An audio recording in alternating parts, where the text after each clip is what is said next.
മര്യാദക്ക് നിന്നിട്ട് ഓട്ടിക്കരുത്. പെണ്ണ എനിക്ക് കാല് വയ്യാത്ത നില്ലടി. അയ്യ അവിടെ അമ്മ അപ്പടിയാണ്. നീ കാണിച്ചേ? ഞാൻ കാണിച്ചില്ല.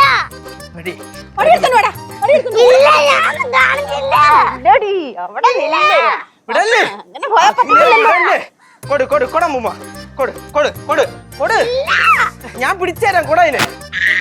അവളുടെ ഇല്ല. രണ്ടെണ്ണം കൊടങ്ങോട്ടെ. നീ ഒന്നും ചെയ്തില്ല. പാലിലാന്നോ കുഞ്ഞു കളിക്കുന്നേ? ആണോ? ഞാൻ മുരളീനെ അഭിഷേകം ചെയ്ത. മുരളിയാ? അതാരടി? അവന്റെ പാവക്കിട്ട പേര്. അയ്യവ, പാവക്കിടാൻ പറ്റിയ പേര് മുരളി. പാലിലാണ് അവള് അഭിഷേകം ചെയ്യുന്നത്. കണയാണ്ടി പാലുകൊണ്ടല്ലേ തലവരെ അഭിഷേകം ചെയ്തത്. അതിനൊന്നും ഒരു കുഴപ്പമില്ല. എങ്ങനെ ഇരിക്കണ്? ഇതിപ്പോ നമ്മള് കൊച്ചിന്റെ അടുത്ത് എന്തൊരു പറയും? നിങ്ങളൊക്കെ ചെയ്യുന്നത് കണ്ടാ കൊച്ചുങ്ങൾ പഠിക്കുന്നത്. അവളെ കുറ്റം പറഞ്ഞിട്ട് ഒരു കാര്യമില്ല. അത് ശരി. അപ്പൊ ഞാനായ കുറ്റക്കാരെ. അമ്മുമ്മ എന്നെക്കാളും പ്രായത്തിന് മൂത്ത ആളാണ് ഇവിടുന്ന് 4 കവർ പാലും കൊണ്ട് അവിടെ ചെന്ന് അഭിഷേകം നടത്തിയിട്ട് വന്നേക്കണത്. എന്നിട്ട് ഇപ്പൊ കുറ്റം മൊത്തം നമുക്ക്. കൊള്ളാം, നന്നായിരിക്കണ്.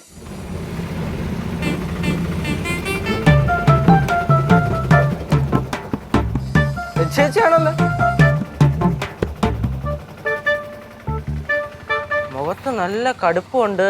എന്തോ പ്രശ്നം ഉണ്ടാക്കിയിട്ടുള്ള വരവാണ്. ഇനി എന്തുവാന്ന് അടുത്ത പ്രശ്നം? ഇവിടത്തെ അല്ലേ മുതല് പ്രശ്നം ഉണ്ടാക്കുമായിരിക്കും. കല്ല് എവിടെ ചേച്ചി? കുഴിപ്പള്ളത്ത്.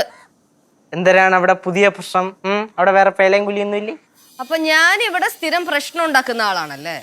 സമാധാനം. ഞാൻ രക്ഷപ്പെട്ടു. മക്കളെ പാറേ, നിന്റെ കേസ് ഞാൻ വിട്ടിട്ടില്ല. അതിലോട്ട് ഞാൻ പിന്നെ വരാം. അത് ഞാൻ ഈ കേസ് ഒന്ന് ഏറ്റെടുത്ത് തീരുമാനമായിക്കോട്ടെ. കനകാന്റിയുടെ കനകാന്റി അകത്തുണ്ട്. അകത്തുണ്ടോ? വിളി മോളെ. കുഴിപ്പള്ളത്ത് എന്തെങ്കിലും പ്രശ്നമുണ്ടോ? അമ്മൂമ്മക്ക് എന്തോന്ന് അമ്മൂമ്മ? ഞാൻ എപ്പോ കുഴിപ്പള്ളത്ത് വന്നത്? മോളെ അവിടെ എന്തെങ്കിലും പ്രശ്നമുണ്ടോ? ഇവിടെ എന്തെങ്കിലും പ്രശ്നമുണ്ടോ? അമ്മൂമ്മക്ക് വേറെ ഒന്നും ചോദിക്കാനില്ലേ? അല്ല, നീ എപ്പോ വന്നാലും പ്രശ്നങ്ങളുണ്ടേ വരാറുള്ളൂ. അതുകൊണ്ട് ചോദിച്ചതാ. ഞാൻ എപ്പോഴാ അമ്മൂമ്മ ഇങ്ങോട്ട് പ്രശ്നം കൊണ്ട് വന്നേക്കുന്നേ? ഇവിടെ വരുമ്പോഴാണ് ഓരോ പ്രശ്നങ്ങളൊക്കെ ഉണ്ടാവുന്നത്. കനകാന്റി അവിടെ? കനകാന്റി അകത്ത് കാണും. വിളിച്ചേ. കനകാന്റി, കനകാന്റി. ഞാൻ വിളിക്കാം. കനകാന്റി. ഹായ് ലച്ചു, എപ്പോ വന്നേ? ഹായ് ആന്റി, ഞാൻ ഇപ്പൊ വന്നേ. ഇന്ന് രാവിലെ എവിടെയെങ്കിലും പോയായിരുന്നോ? ആമാ, തലയോർപ്പടം പാക്ക പോനെ. First day first show. പുലർച്ചെ 4 മണിക്ക് പോയതാ. 4 കവർ പാലും കൊണ്ടാണ് പോയത് ഊത്താൻ. പാലാ? ഓ, പാലഭിഷേകം നടത്താൻ. അത് കണ്ടിട്ട് ഇതോ കുഞ്ഞാര മോള് മുരളിക്കും പാലഭിഷേകം നടത്തി. മുരളിയോ? അവളുടെ പാവ. പാവക്കിട്ട പേര് മുരളിന്ന്? കൊള്ളാം കേട്ടാ, നൈസ് നെയിം. തിയേറ്ററിൽ പോയിട്ട് ഇന്ന് രാവിലെ എന്താ സംഭവിച്ച? അവിടെ പടം പാത്തേ. അവളോതാ. അവളോതാ? വേറെ ഒന്നും സംഭവിച്ചില്ല? എന്നെ പറ. ഇല്ല. ഇല്ല? ചേച്ചി ഇത് കാണു. രാവിലെ ഫാമിലി ഗ്രൂപ്പിൽ വന്ന വീഡിയോ ആണ്.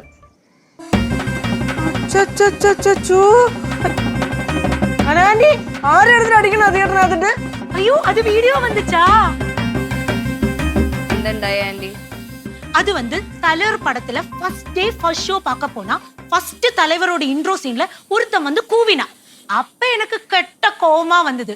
நான் அவனை போட்டு ஒரு அடி. அப்ப பேலன்ஸ் எல்லாருமா ஓங்கி ஓங்கி அரைஞ்சோம். നിന്ന് അടി കൊണ്ടത് ആരാന്ന് അറിയോ? யாரு? സിദ്ധുവിന്റെ കസിൻ. അയ്യോ, സിദ്ധുവോട് കസിനാ? അളിയന്റെ കസിനാ? ആന്നേ. ഒന്നാമത്തെ കുഴിപ്പള്ളത്ത് 100 കൂട്ടം പ്രശ്നമുണ്ട്. അതിനിടയിൽ എന്റെ വീട്ടിൽ നിന്ന് ഒരാളെ സിദ്ധുവിന്റെ കസിനെ തല്ലിന്നൊക്കെ അറിഞ്ഞാണ്ടല്ലോ ഭയങ്കര പ്രശ്നവും. വീഡിയോ കണ്ടപ്പോ തന്നെ എന്റെ കിളി മാറി. ഞാൻ എങ്ങനെ പറയൂടാ ഈ തല്ലിയാള് എന്റെ വീട്ടിലുള്ളതാന്ന്? ഇതിപ്പോ അവര് പറയണ എന്താണെന്നറിയോ? തമിഴ്നാട്ടിൽ നിന്ന് ഏതോ ഒരു തമിഴ് പെണ്ണ് വന്ന് അവനെ തല്ലി. കൂടെ കുറെ ആൾക്കാരും ഉണ്ടായിരുന്നു. പോലീസ് കേസ് ആവോ? അയ്യോ, പോലീസ് വരുമോ? പോലീസ് ഒന്നും വരുമൊന്നുമില്ല. അടി കൊണ്ടത് ഒരു പെണ്ണിന്റെ കയ്യിലായത് കൊണ്ടേ അവർക്ക് കേസ് കൊടുക്കാൻ നാണക്കേട്. രക്ഷപ്പെട്ടു. അങ്ങനെയും പറയാൻ പറ്റൂല. ചേച്ചി ഇത് പറയാനാണ് ഇവിടെ വന്നേ? അല്ല എടാ, എന്റെ 10ാം ക്ലാസ്സിലെയും പ്ലസ് ടുടെയും മറ്റേ ഡിഗ്രിയുടെ സർട്ടിഫിക്കറ്റ് എന്ത്? ആർക്കറിയാം? അതെടുക്കാൻ വന്നതാ. എന്തിനാത്? എന്തിനാത്? ആവശ്യമുണ്ട്. ലിച്ചു, ഒരേ ഒരു ഡൗട്ട്. എന്താ? സിദ്ധുവോട് കസിൻ തലവർ ഫാനാ? ഇതിനുള്ള മറുപടി പറയാം.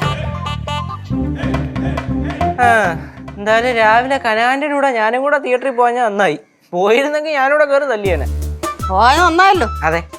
ആ അമ്മൂമ്മ, ഈ മുരളിയുടെ കേസ് എന്ത് ചെയ്യണം? വീട്ടിലെ വിളക്ക് എല്ലാ ദിവസവും രാത്രി 8:30 ഫ്ലവേഴ്സിൽ. മഹാലക്ഷ്മി എല്ലാ ദിവസവും രാത്രി 9 മണിക്ക് ഫ്ലവേഴ്സിൽ.